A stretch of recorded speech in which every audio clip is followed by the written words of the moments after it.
ലഹരിക്കായി ഉപയോഗിക്കുന്ന ഗുളികകളുമായി ഒരാളെ Erattupetta excise arrest ചെയ്തു.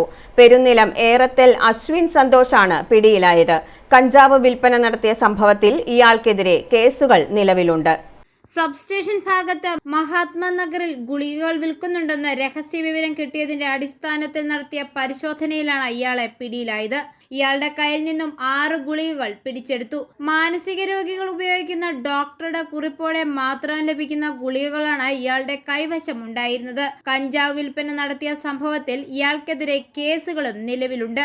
ലഭ്യതയനുസരിച്ച് ഗുളികയ്ക്ക് ഒന്നിന് 1000 രൂപയോളം വില വരുമെന്ന് എക്സൈസ് പറഞ്ഞു.